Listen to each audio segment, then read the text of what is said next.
As the Boston Celtics-Milwaukee Bucks second round series seems destined to go down as one of the best in NBA history, let's take a look back at the top 5 NBA second round playoff series in the last 5 years. The Celtics-Bucks Game 7 and the Suns-Mavericks Game 7 is less than 24 hours away.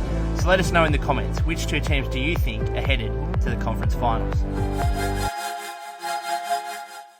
Let's start with a couple of honourable mentions. In 2020 during the bubble in Orlando, the Celtics and Toronto Raptors had a close, hard-fought second round series that goes largely forgotten.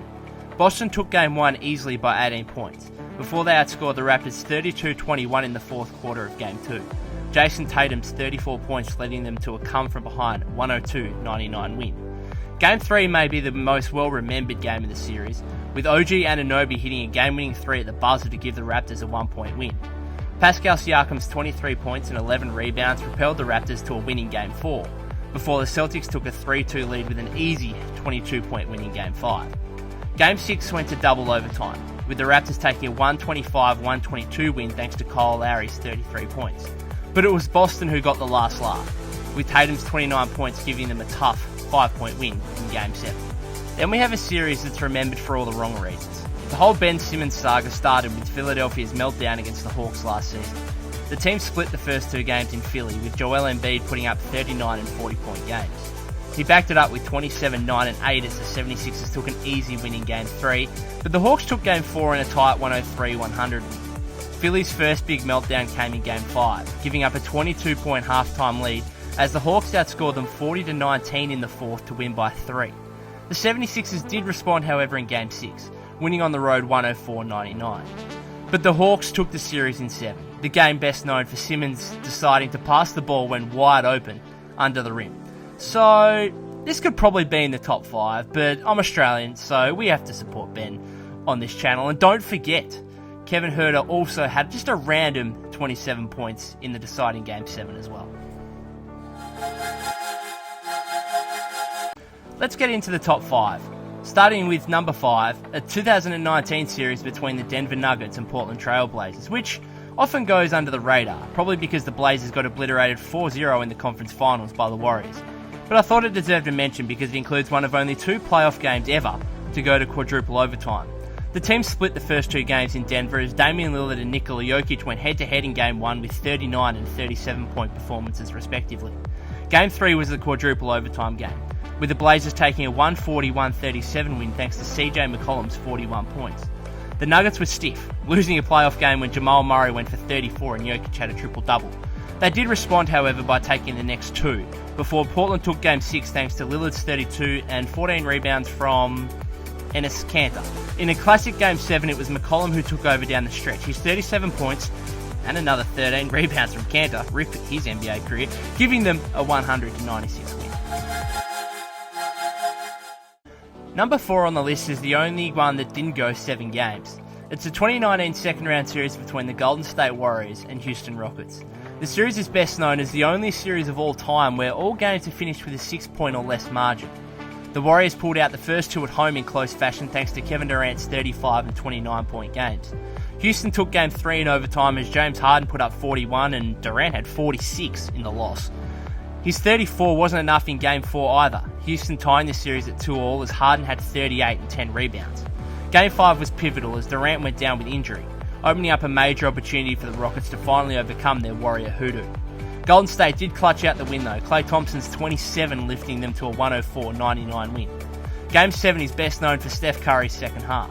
After going scoreless in the entire first half, Curry went for 33 in the second half as the Warriors overcame a 5-point deficit at the end of the third to claim the series in 6. Third on the list brings another major meltdown, with the Los Angeles Clippers blowing a 3-1 lead to the Nuggets in the bubble. The team split the first 2 games before the Clippers took Games 3 and 4 to take a commanding 3-1 lead.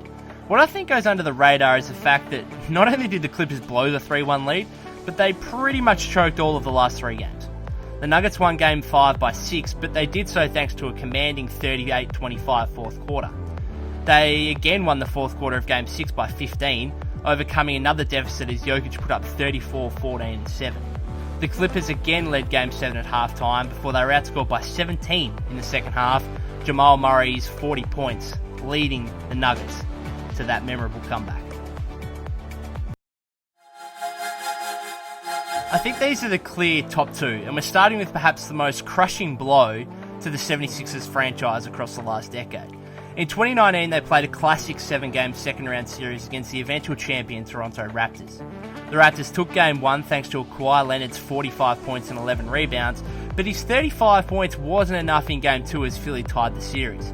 Philly won Game 3 easily by 21 thanks to Embiid's 33 and 10, but Leonard rose again for 39 and 14 as Toronto levelled at 2 apiece. They then smashed the 76ers by 36 in Game 5, but Philly responded as Jimmy Butler went for 25 and 8 assists in an 11-point Game 6 victory. Game 7 produced one of the most memorable shots of all time. Leonard's buzzer-beating baseline attempt bouncing on the rim 4 times before sinking Philadelphia Hearts. That shot remains the only buzzer-beating game-winning shot of a Game 7 in NBA history. It's incredibly rare to see the two best players in the world go head-to-head in a second-round series, but that's what we got last season when Kevin Durant and the Brooklyn Nets went up against Giannis Antetokounmpo and the eventual champion Milwaukee Bucks. Durant had 29 and 32 in the first 2 games, with the Nets looking well on top as they had 8 and then 39-point victories. Chris Middleton actually led a Bucks renaissance in Game 3, tallying a huge 35 points and 15 rebounds, proving too much for Durant's 30, 11 and 5 in a low-scoring 3-point win. Giannis made his presence felt in Game 4, producing 34 points and 12 rebounds in an 11-point win. He backed that up with the same numbers in Game 5, except Durant had an utterly ridiculous 49, 17 and 10 in a 6-point win. Middleton had 38 in Game 6, with Durant again scoring 32 as the Bucks won by 15. Game 7 will go down in memory, with 2 heavyweights going blow for blow. Durant was incredible without Kyrie Irving and with James Harden on one hamstring, dropping 48 points in what looked like the game-winning 3. But those long feet came back to bite him, with his long jumper resulting in overtime. The Bucks got it done in a gritty OT, Giannis finishing with 40 points and 13 rebounds on the way to one of the best individual playoff runs we've ever seen. So that's our top 5 second-round series of the last 5 years. The Celtics-Bucks series may top them all depending on what happens tomorrow. If you like this video, then please leave a like and make sure to subscribe for more content as the NBA playoffs continue.